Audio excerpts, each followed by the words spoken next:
Mi nombre es Javier Caín, y durante años, fui la sombra en los pasillos de Innovaciones Quantum en Madrid. Un genio informático, decían algunos en susurros, aunque la mayoría apenas notaba mi presencia. Me conformaba con mi cubículo, con el zumbido constante de los servidores que eran mi verdadera oficina, mi santuario. Arreglaba los problemas que nadie más podía, optimizaba los sistemas que mantenían a flote a la empresa, pero mi nombre rara vez aparecía en los informes de reconocimiento. Y así me gustaba. La discreción era mi aliada, mi capa de invisibilidad en un mundo corporativo obsesionado con la autopromoción. Lo que nadie en Innovaciones Quantum sabía era que mi vida discreta era una fachada cuidadosamente construida. Hacía 6 años, con los ahorros de una vida y una visión clara, fundé Empresas Vórtice. Era una sociedad instrumental, un nombre anodino en los registros mercantiles, pero con un propósito ambicioso. Durante esos 6 años, pieza por pieza, acción por acción, Empresas Vórtice había ido adquiriendo participaciones de Innovaciones Quantum. Fue un juego de paciencia, de movimientos calculados en la bolsa, de negociaciones discretas a través de intermediarios. Ahora, Empresas Vórtice, mi empresa, poseía el 78% de Innovaciones Quantum. Yo era el dueño mayoritario, el titiritero invisible que movía los hilos desde las sombras. Y nadie, absolutamente nadie, lo sospechaba. Mi hermana menor, Lidia, siempre había sido la estrella de la familia, o al menos, la que más ruido hacía. Cuando terminó la universidad, me pidió ayuda para entrar en Innovaciones Quantum. A pesar de mis reservas sobre mezclar familia y negocios, cedí. Moví algunos hilos discretos, asegurándome de que su currículum llegara a las manos adecuadas. Consiguió el puesto, y como un hermano mayor protector, decidí entrenarla personalmente. Le enseñé los entresijos de la empresa, los sistemas, la política no escrita de la oficina. Quería que tuviera éxito. Pero Lidia aprendió demasiado rápido, y no precisamente las lecciones que yo esperaba. En cuestión de meses, se había congraciado con Selena, la carismática y ambiciosa jefa de departamento, conocida por ser la hija del CEO y una figura con una influencia considerable.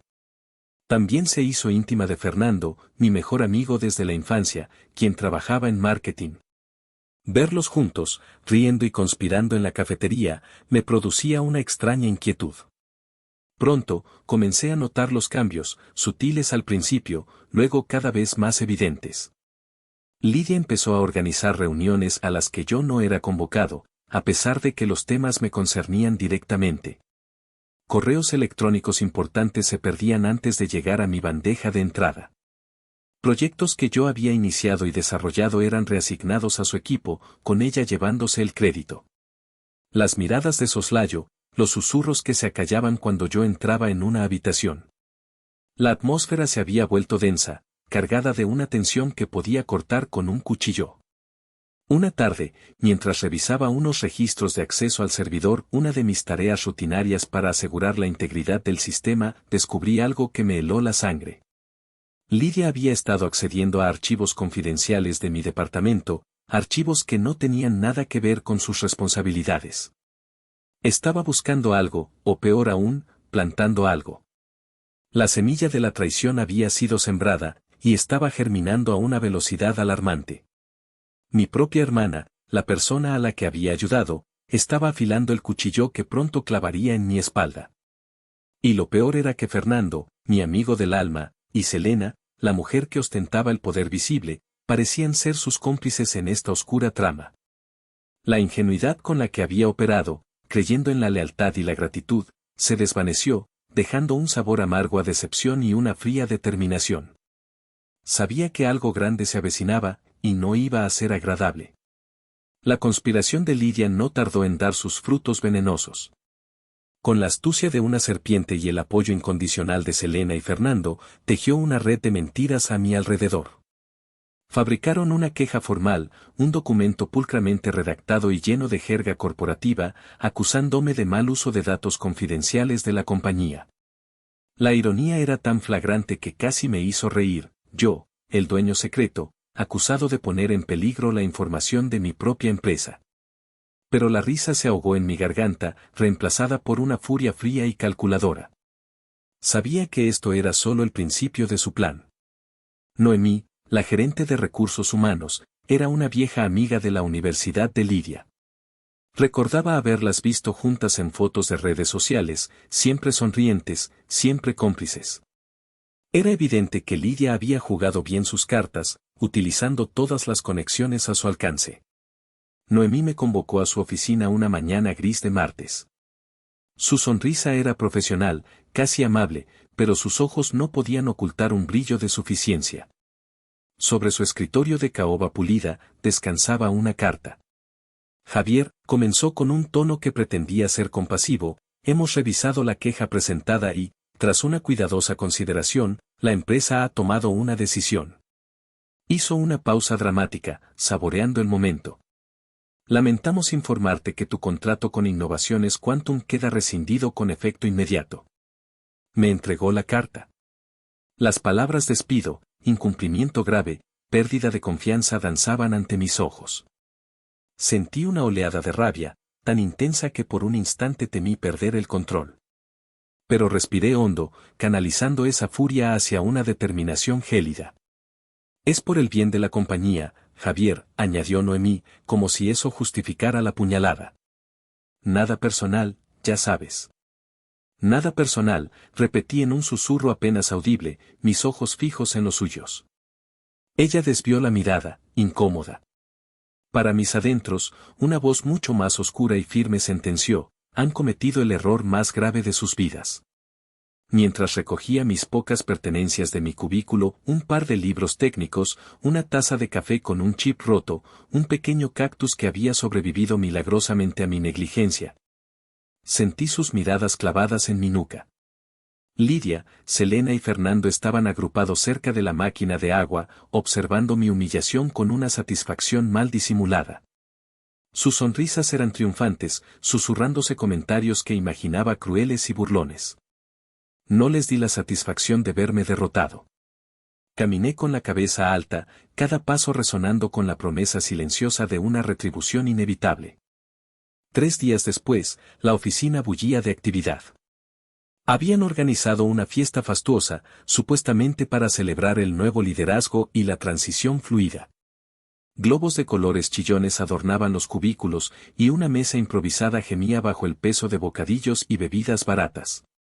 Lidia era el centro de atención, radiante con un vestido nuevo que, según mis fuentes, un discreto acceso a su historial de compras online, costaba la friolera de 5.000 euros. Se movía entre los empleados con la gracia de una reina recién coronada, aceptando felicitaciones y promesas de lealtad. Selena y Fernando la flanqueaban, sus copas en alto, brindando por un futuro que creían haber asegurado. Lo que ellos no sabían era que yo también estaba presente, aunque no en cuerpo. Desde la comodidad de mi apartamento, observaba cada detalle a través de una de las cámaras de seguridad de la oficina, una que yo mismo había instalado y a la que, por supuesto, todavía tenía acceso. Veía sus risas, sus brindis, su alegría desbordante construida sobre mi supuesta caída. Bailan sobre mi tumba, murmuré, mi sangre hirviendo lentamente. Pero la paciencia, como siempre, era mi mejor arma. Su celebración sería efímera. El verdadero espectáculo estaba a punto de comenzar. Al día siguiente de la infame fiesta, mientras Lidia, Selena y Fernando probablemente aún saboreaban los ecos de su victoria pírrica, una notificación urgente apareció en sus pantallas. Junta Directiva de Emergencia convocada por Empresas Vórtice, propietario mayoritario de Innovaciones Quantum. Asistencia obligatoria. El nombre completo, Javier Caín, figuraba como el convocante en representación de Vórtice. Imaginé sus rostros, la confusión inicial dando paso a una creciente inquietud. Entraron en la sala de juntas con una mezcla de arrogancia y nerviosismo. Lidia, recién ascendida a un puesto directivo interino gracias a la vacante que ella misma había creado, probablemente esperaba discutir su confirmación definitiva o, quién sabe, su siguiente ascenso meteórico. Selena, o mejor dicho, Sarina, como descubriría más tarde que era su verdadero nombre y su relación familiar conmigo y Lidia, siendo nuestra tía y la verdadera CEO tras el retiro de su padre. Adoptó su habitual aire de autoridad imperturbable, aunque una ligera tensión en su mandíbula la delataba.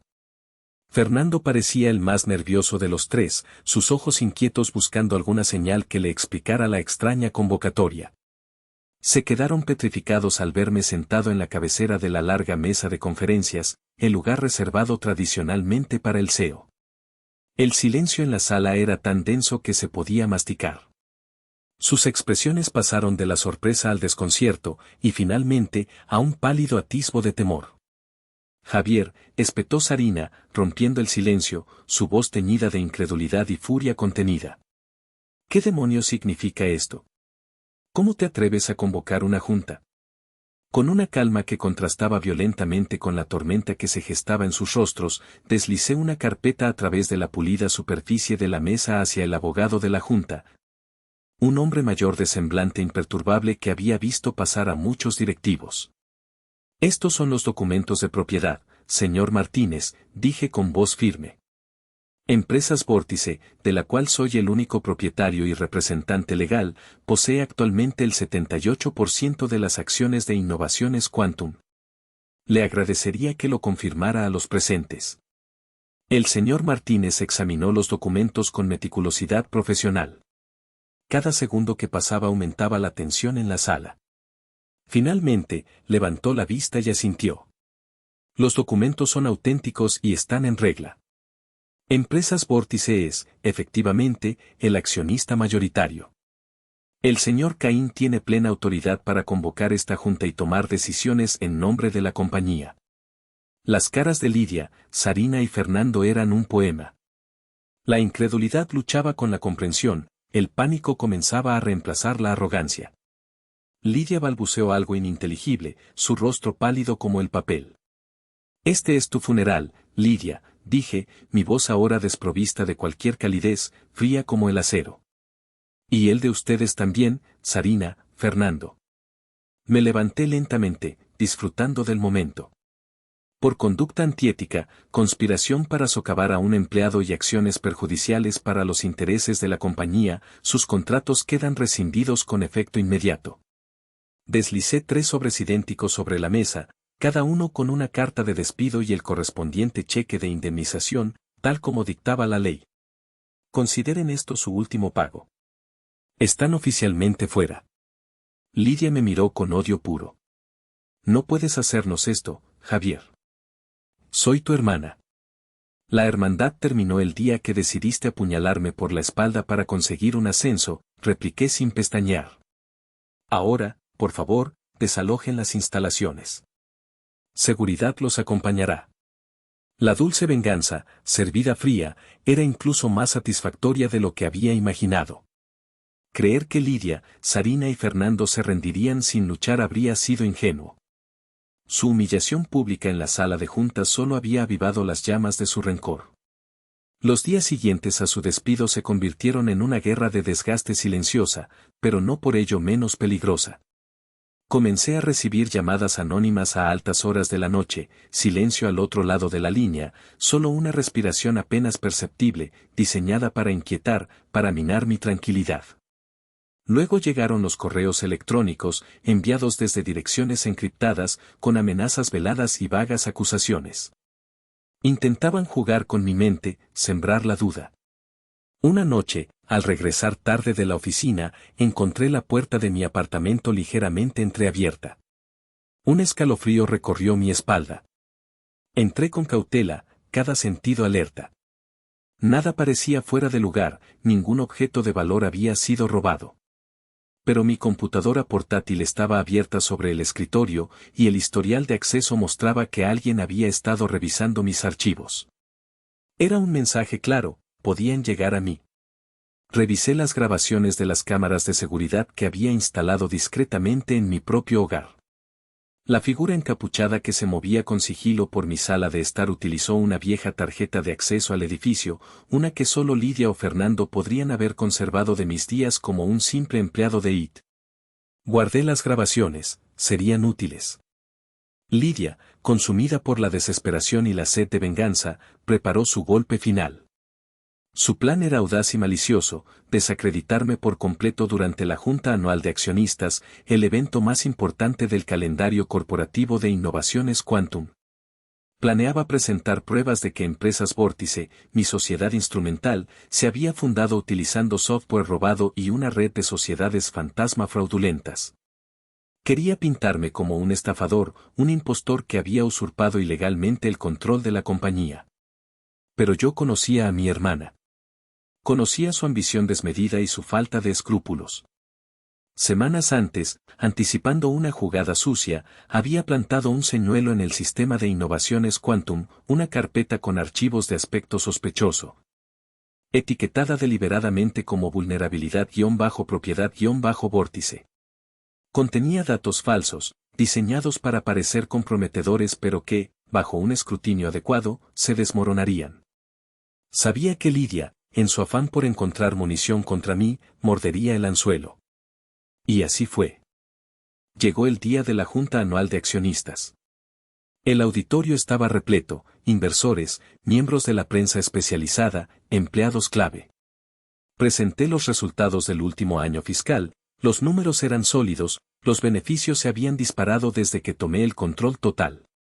Todo iba según lo planeado. Entonces, justo cuando comenzaba a delinear la visión estratégica para el próximo quinquenio, una voz estridente interrumpió desde el fondo de la sala. Y Javier Caín es un fraude. Robó esta compañía. Era Lidia. Avanzaba por el pasillo central, agitando un grueso dossier en el aire, su rostro desencajado por la furia. Fernando y Sarina la seguían a una distancia prudencial, con expresiones que pretendían ser de indignación justiciera. Tengo pruebas, gritó, acercándose al estrado. Pruebas de que Empresas Vórtice es una farsa, construida sobre cimientos ilegales.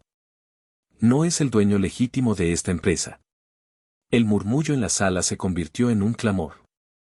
Las cámaras de los periodistas destellaron. Mantuve la calma, una leve sonrisa dibujándose en mis labios. Este era el momento que había estado esperando. Adelante, Lidia, dije al micrófono, mi voz resonando con una tranquilidad que la descolocó. Presenta tus pruebas. Mientras ella comenzaba a exponer su enrevesada teoría conspirativa, llena de acusaciones grandilocuentes basadas en los archivos que yo mismo había plantado, hice una señal discreta a mi equipo técnico. En la pantalla gigante detrás de mí, apareció una grabación de audio. La voz de Lidia, clara y nítida, llenó el auditorio. Era una conversación telefónica, obtenida legalmente durante la investigación interna que ordené tras el incidente de mi despido. En ella, Lidia discutía animadamente con un ex empleado descontento, ofreciéndole una suma considerable de dinero a cambio de fabricar documentos que comprometieran la legitimidad de Empresas Vórtice. No importa si es real, se oía decir a Lidia en la grabación. Para cuando demuestre que es falso, el daño ya estará hecho. Su reputación quedará por los suelos. El silencio en el auditorio fue sepulcral. Lidia se quedó muda, el dossier resbalando de sus manos. Su rostro pasó del rojo de la furia al blanco de la más absoluta humillación. Los miembros de seguridad, discretamente, se acercaron y la escoltaron fuera de la sala, entre los flashes incesantes de las cámaras y los murmullos de asombro de la audiencia. Fernando y Sarina intentaron escabullirse, pero ya era tarde. Su asociación con Lidia los había marcado. La batalla por mi reputación había terminado. Y yo había ganado. Creía que con la humillación pública de Lidia, la pesadilla finalmente había terminado. Había limpiado mi nombre, consolidado mi posición y expuesto a los traidores. Pero el destino, al parecer, aún me reservaba una última y retorcida sorpresa. A la mañana siguiente, sobre mi escritorio en la imponente oficina del CEO, encontré una carta. No tenía remitente, solo mi dirección escrita con una caligrafía elegante y un sello plateado en relieve que no había visto en 16 largos años. Un escalofrío helado recorrió mi espina dorsal. Abrí el sobre con manos temblorosas. Dentro, una única nota, escrita en el mismo papel de alta calidad: sabemos quién financió realmente Empresas Vórtice en sus inicios. No eres el único fantasma en esta historia. Necesitamos hablar. Reúnete conmigo en el almacén abandonado de la calle Hierro, número 14, a la 1 de la madrugada. Ven solo. R. Mi corazón se detuvo por un instante y luego comenzó a latir con una fuerza desbocada. Solo una persona en el mundo firmaba sus comunicaciones con esa simple R y utilizaba ese sello distintivo. Román Valdés. Mi ex socio, mi amigo de juventud, el genio errático con el que había soñado construir un imperio tecnológico desde un garaje polvoriento. Román, quien supuestamente había muerto en un trágico accidente aéreo hacía 16 años, cuando su avioneta privada se estrelló en los Pirineos sin dejar rastro. La idea era tan descabellada que parecía sacada de una novela barata. ¿Román vivo? ¿Después de tanto tiempo? Si era cierto, las implicaciones eran aterradoras. Empresas Vórtice se había fundado con nuestro capital conjunto, aunque tras su muerte, yo había asumido el control total, creyendo ser el único heredero de nuestra visión. La cita era en un lugar desolado, a una hora intempestiva. Claramente, quienquiera que fuera R quería intimidarme. Pero la curiosidad y una creciente sensación de aprensión me impulsaron a ir. Tomé mis precauciones, por supuesto. Alerté a mi equipo de seguridad personal y a mi abogado, proporcionándoles la ubicación y un protocolo de emergencia.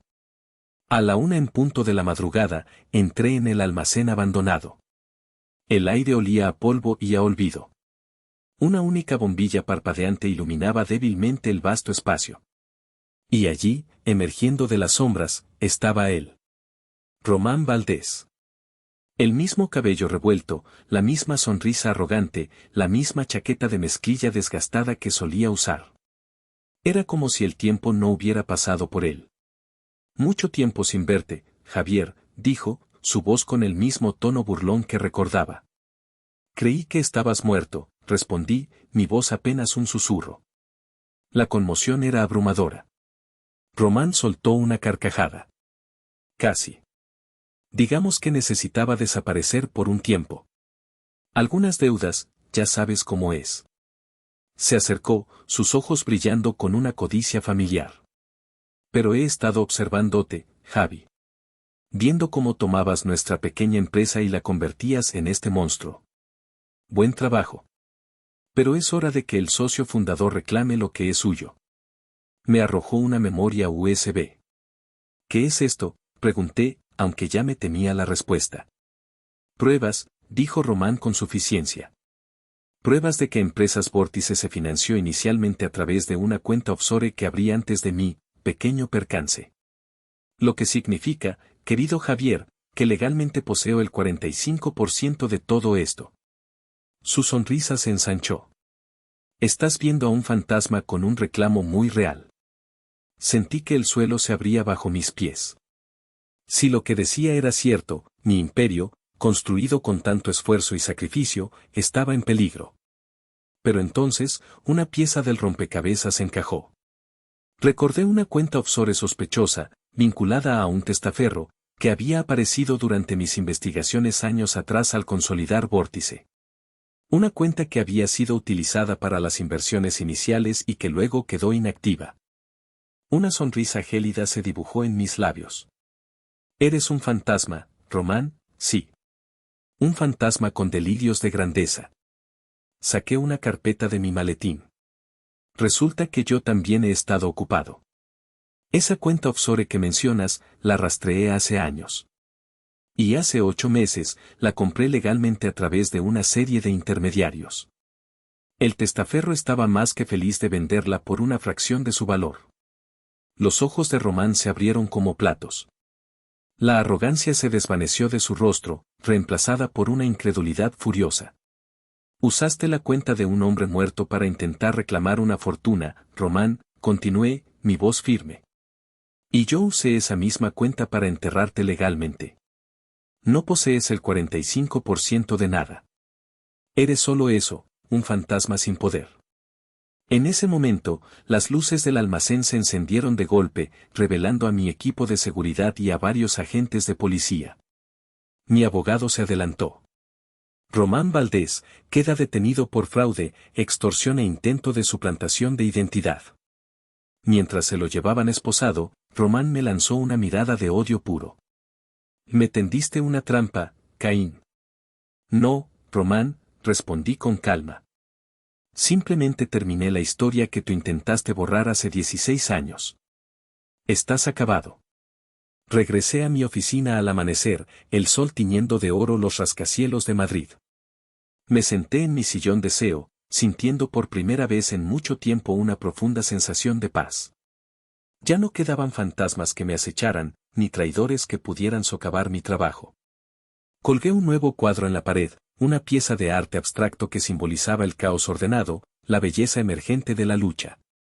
Este es mi imperio, susurré, no con arrogancia, sino con la tranquila satisfacción de quien ha luchado todas sus batallas y ha salido victorioso. Y esta vez, era completamente mío.